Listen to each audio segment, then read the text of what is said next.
बदलता है। इसीलिए लोगों के दिमाग में बात बैठ गई है कि ये सब धंधा है, क्योंकि इसको धंधा बनाया जा रहा है। तो इसीलिए लोगों को ये लगता है कि ये सब फ्रॉडगिरी है। ये सब नहीं, भरोसो दृढ़ इन चरणन के रो। कभी भी संत महात्माओं ने अपने वचनों को नहीं बेचा है। ये जीवन की धरोहर है, कल जगत कल्याण के लिए कि बेचने के लिए है। महाराज जी एक और प्रश्न है, ये तो हो गया एक। महाराज जी आज देख रहे हैं कि कोई भी किसी को भी बाबा जी बोलता रहता है। वो पैंट शर्ट डाला है, वो कुर्ता पजामा डाला है, हाँ, क्या है कि उनकी मर्यादाओं को तो जानते नहीं है। संत किसी के आगे भी लगा है। हमारे यहाँ दिखाई देता है, कभी पैंट शर्ट में होते हो, कभी पूरे संत भगवा ऐसे धारण किए होते। ये सब नौटंकी नाटक संतों में नहीं होता प्रभु।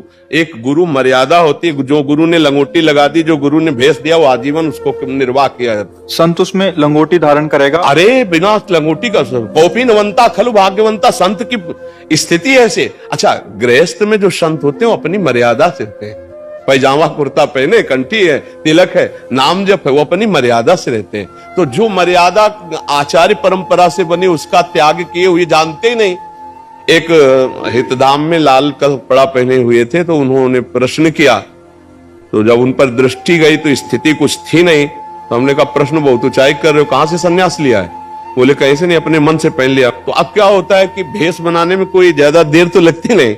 नीचे लाल पहन लो, ऊपर लाल पहन लो, नीचे पीला पहन लो, ऊपर पीला पहन लो, और जैसा मनावे वैसा तिलक लगा लो। कोई जानने वाला तो है नहीं कि आपके संप्रदाय का तिलक लगाएं, आप किस आचार्य से जुड़े हुए हैं।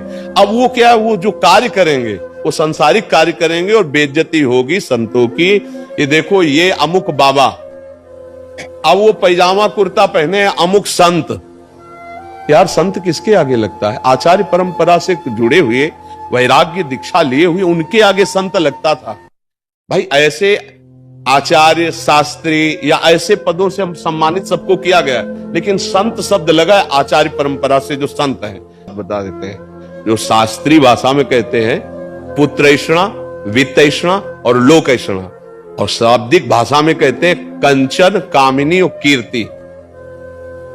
जो काम पर विजय प्राप्त किए हैं और जो धन पर विजय प्राप्त किए हैं। धन पर विजय प्राप्त मतलब धन की आशा का त्याग किए हुए हैं, और जो मान कीर्ति की वृत्ति का त्याग किए हुए, उसे ही महात्मा कहते हैं, उसे ही महापुरुष कहते हैं। जो मदन, मद, मोह, मत्सर, इन पर विजय प्राप्त। महाराज जी ये तो आंतरिक स्थिति हो गई।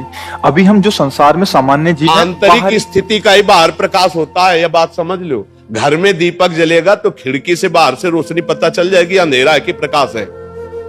व्यवहार में पता चल जाएगा। ड्रामेबाजी का व्यवहार अलग होता है, समझ